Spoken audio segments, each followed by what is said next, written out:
Housemarque is staffing up for a new project, 2 indie games benefit from PS Plus, Insomniack Games started Spider-Man 2 marketing, and did Microsoft just admit defeat in the console market? All that and more in today's PlayStation news. Let's get to them. Housemarque, the studio behind Returnal, appears to be staffing up for their next project, as spotted in an European games industry and developer conference website on their studio head Ilari Kutinen's description. The studio had around 80 employees when Sony acquired back in 2021, as per a presentation from the company. As for what they may be working on, who knows? Their track record is making new IPs instead of sequels, so a Returnal one is unlikely, and they also said they wouldn't go back to their arcade roots of Resogun and such after their infamous post from 2017 saying the genre was dead for them. The Last of Us has been chosen as one of this year's inductees to the World Video Game Hall of Fame. It joins 1971 Computer Space, 1996 Barbie Fashion Designer, and 2006 Wii Sports as the top voted picks to be on display in the new home for the Hall of Fame. PlayStation Plus can be good or bad for game developers, but just this past month we have 2 new examples of the former. Mike Rose, director at No More Robots, has said on Twitter that they have had more than 1 million people pick up the senders in the 24 hours after being part of Plus. The game is part of the monthly lineup for May, and even if it wasn't the most exciting, it's really cool to see a developer get their game into more people's hands. Another example is Tchia from Awasep Studio, a game that launched straight into PlayStation Plus catalog in April, and the service also helped the game reach 1 million people. The developer also announced a physical version of the game for both PS4 and PS5 will be released on July 18. They didn't mention price, but likely $40 as the digital edition. The OLED physical edition includes the same contents as its digital counterpart, with several costumes from games published by Kepler Interactive including Sifu, Scorn, Cat Quest, and Flintlock. While it's great to see the good effects from PlayStation Plus or any game service helping indie developers, that's not always the case. And you can learn more about that in my previous video exploring PS Plus successes and failures here. Insomniack has not given us any update on Spider-Man 2, but it appears that's about to change. In a blog post, the developer announced a new comic that will give you a sneak peek at what Peter, MJ, and Miles have been up to since the events of the previous 2 games. The comic will be made available as part of Free Comic Book Day in participating bookstores, the Marvel Unlimited app, and Marvel.com starting on May 6. In the story, our heroes look to balance their responsibility with the city and each other, and while wondering if magic is real, they will come against the Hood. I'm not a huge comic book nerd, but I know the villain has -2 power and can summon a 1-cost demon that has 6 power in Marvel Snap, but I digress. Outside of the comic book, Sony is also making the Spider-Man PS5 remaster available as a standalone purchase for $50 or a $10 upgrade if you bought the original, Game of the Year, or Deluxe editions, either physical or digital. Spider-Man Remastered for PS5 launched in 2020 but has since been only available as part of the Miles Morales Deluxe Edition. Sony doing this in the month that a PlayStation showcase it's been rumored to happen, it's kind of low-key kicking off marketing for Spider-Man 2, which we should definitely see at the event. Next, it appears the last PS5 system software has partially fixed an issue with backwards compatibility in some games like the Shadow of the Colossus remake. Several players have posted about the issue on the Resetera forums, which had textures flickering intensely and looking low res, making it almost unplayable. The game performs better in both internal and external drives now, but the issue is not gone completely, as a user said to experience it again after the 5th Colossi and having to close the game and restart to fix it again temporarily.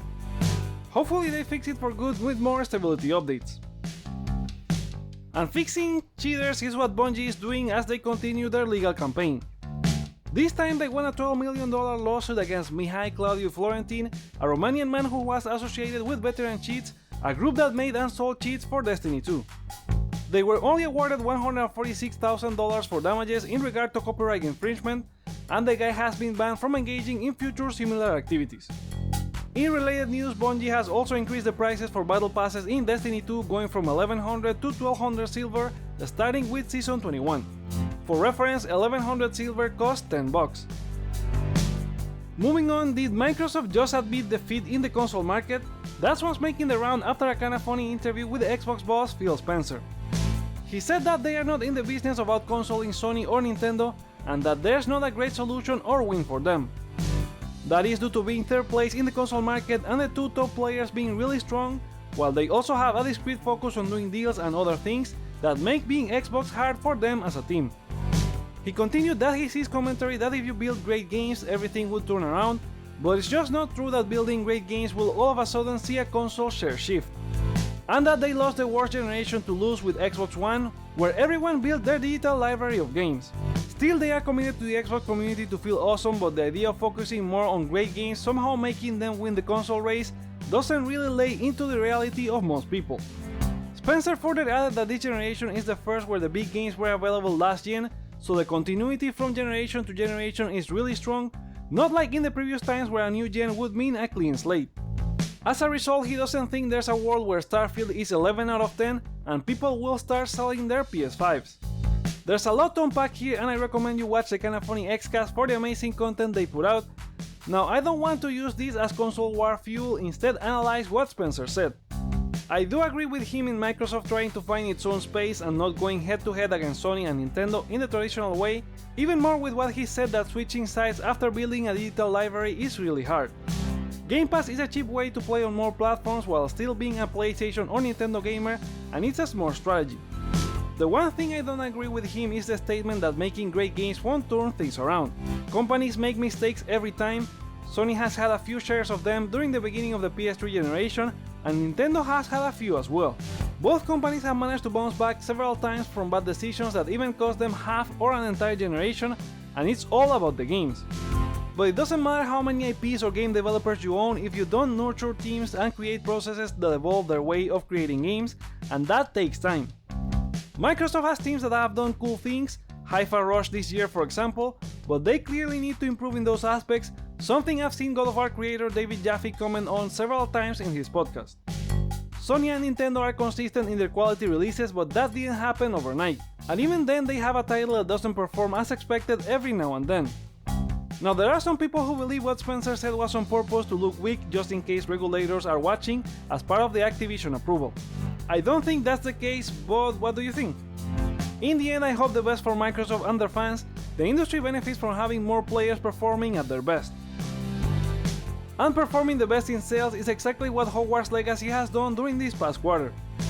Analyst firm Newzoo has revealed that the game is the highest grossing game on PlayStation and Xbox in the US, while the UK took second spot, only beaten by FIFA 23. Hogwarts Legacy managed to move 12 million copies 2 weeks after launch, and has managed to stay in the top 10 sales for US, UK and Europe since then as well. Despite the success of Hogwarts Legacy, Avalanche Software appears to be working on its next project as per a job listing on its website. They are looking for a software engineer to work on an unannounced AAA game, spotted by Game Rant, who also note the post has been modified after the reporting. With Hogwarts Legacy doing really well, it's likely they are looking into a sequel after the studio said there's no DLC content in development for the first game. A game releasing really soon, in less than a month, is Street Fighter 6, and Capcom has revealed their ambitious forecast for the game.